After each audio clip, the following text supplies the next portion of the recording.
Okay, hey, made it to San Francisco. It's a long road getting here. Had a lot happen along the way, but we're all good. Had a cold a couple weeks ago and still kind of coughing when I talk. So pardon me if that, well, it will be part of this video.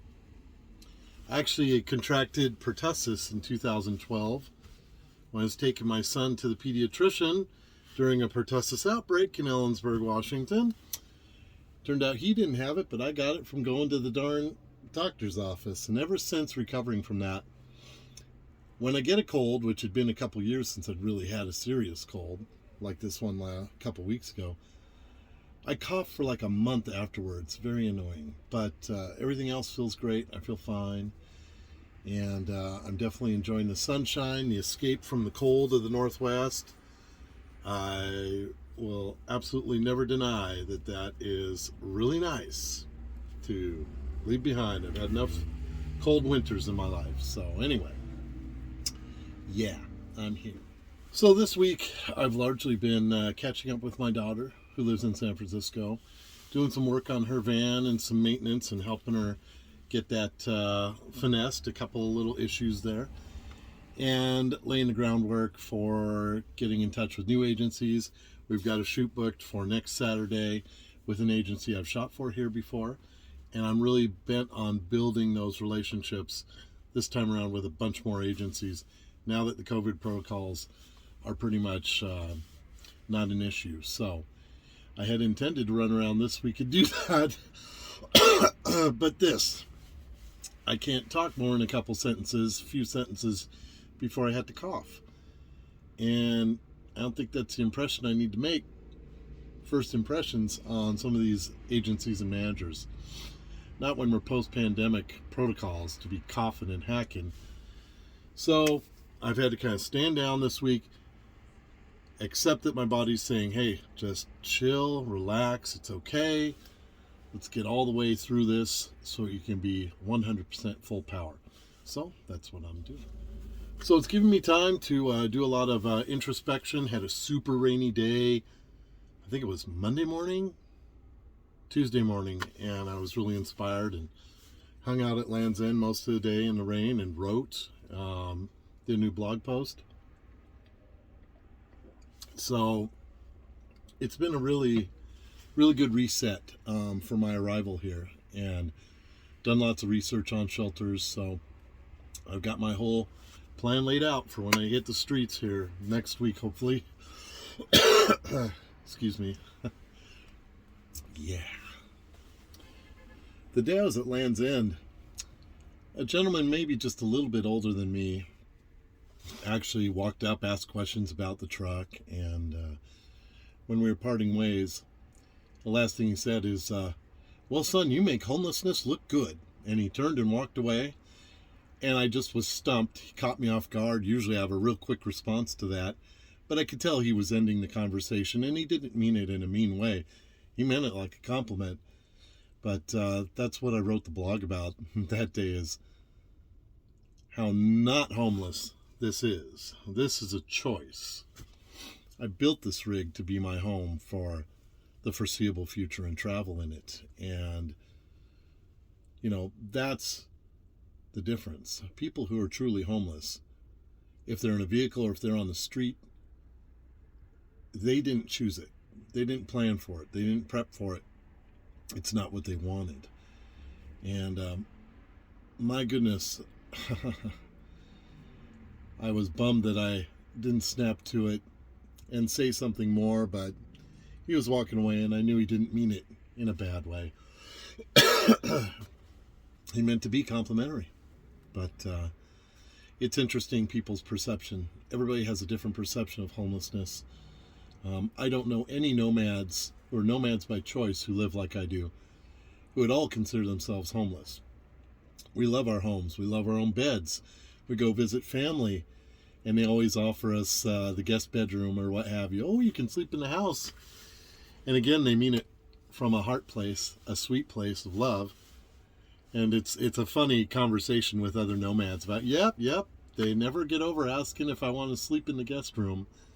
It's like, but my bed is right there in the driveway, and that's where I want to sleep. Just like they like sleeping in their own bed. But anyway, I just want to take this opportunity to make that distinction for you. People who are homeless, they did not choose it. They're forced one way or another through who knows what consequences of a terrible decision or a terrible life event that set off a cascade of, grief or loss that they couldn't cope with. And in many, many cases, for your people who are truly on the street, they sought any way to dull that pain of whatever they're dealing with. And it usually is, substances of some sort, or alcohol, or who knows what. And they just spiral downward from there.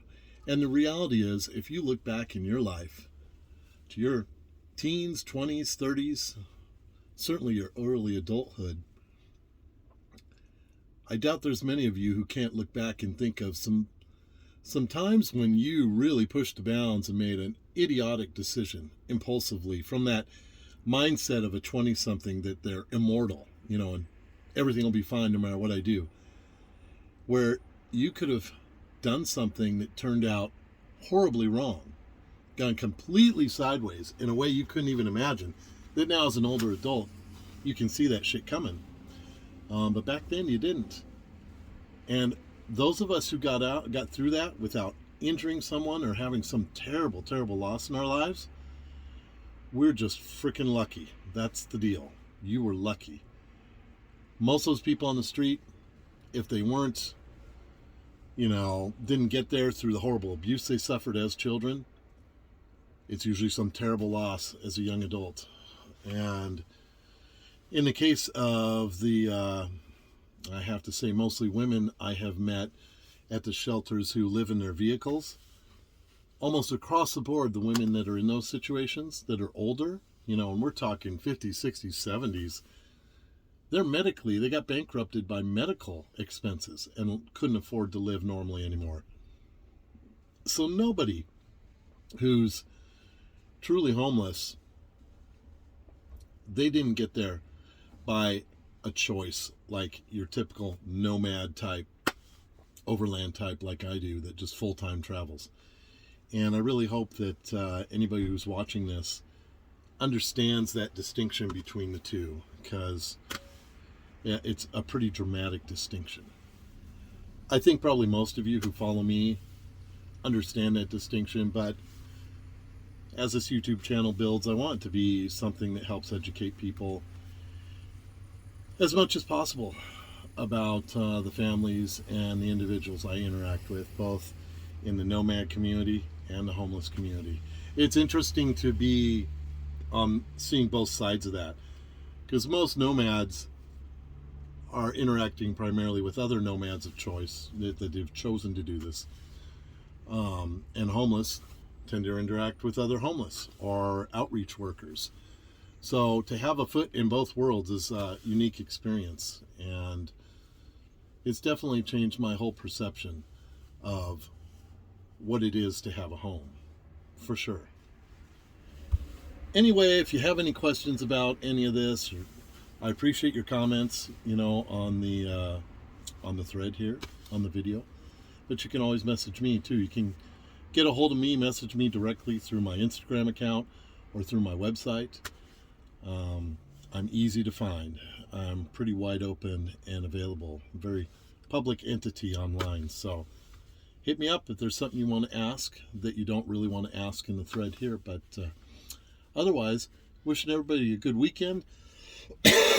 Hopefully, when you see me again, I won't be having this obnoxious cough. So anyway, take good care of yourselves and be kind to one another.